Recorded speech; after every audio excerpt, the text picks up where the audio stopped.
एक जंगल में दो भाई रहते थे। बड़े भाई का नाम सिम्बा, छोटे भाई का नाम गब्बर शेर था। दोनों ही भाई बड़े ही ताकतवर और होशियार थे। बड़ा भाई सिम्बा बचपन से ही अपने पिता की तरह सफेद रंग का था।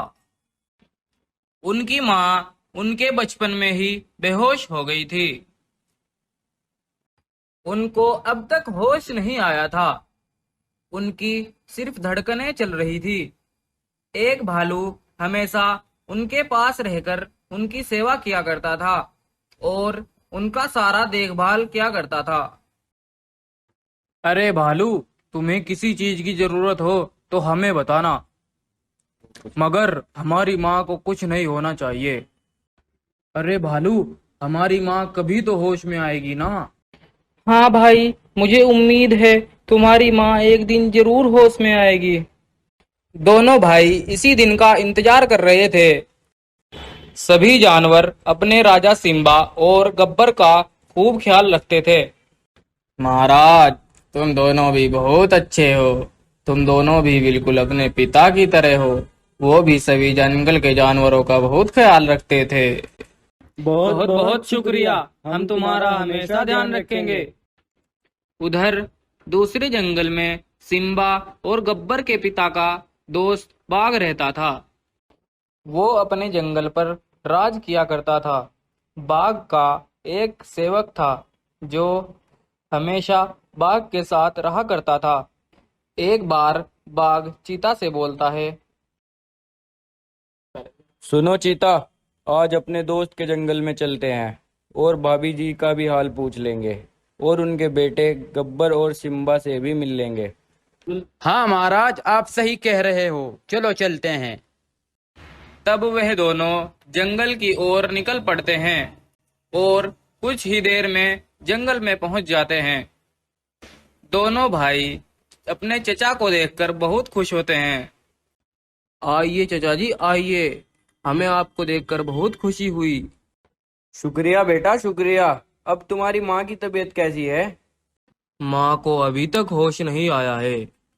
वो अभी तक बेहोश है। तब वह दोनों अंदर जाकर गुफा में सिम्बा की माँ को देखते हैं। सिम्बा की माँ अभी तक बेहोश थी। सिम्बा की माँ अभी तक बेहोश थी। उनको देखकर बाघ बोला। मुझे वो दिन आज भी याद है।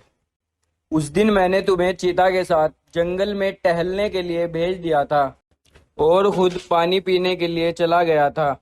उधर चीता ने तुम्हें एक गाय के पास छोड़कर तुम्हारे पिता की गुफा की ओर जाने वाले सभी जानवरों के पीछे गया।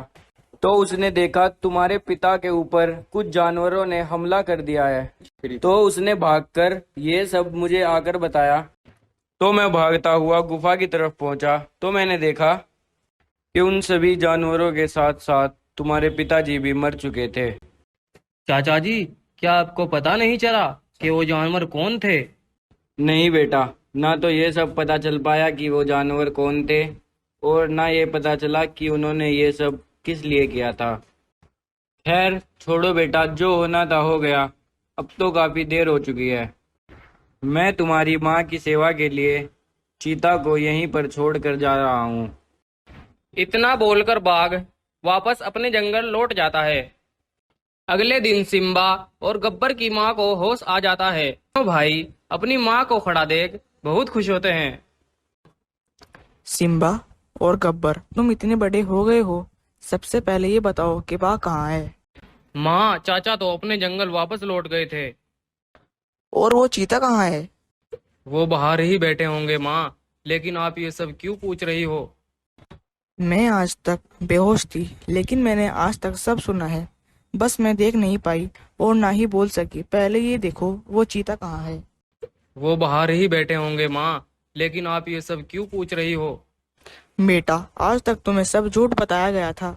चीता और उस बाघ ने ही तुम्हारे पिता को मारा है। गब्बर और सिम्बा को बहुत गुस्सा आ जाता है और वह दोनों बाघ के जंगल की ओर निकल पड़ते हैं। और वहां पहुंचकर सिम्बा और गब्बर उन दोनों को मौत के घाट उतार देते हैं और अपने पिता की मौत का बदला ले लेते हैं।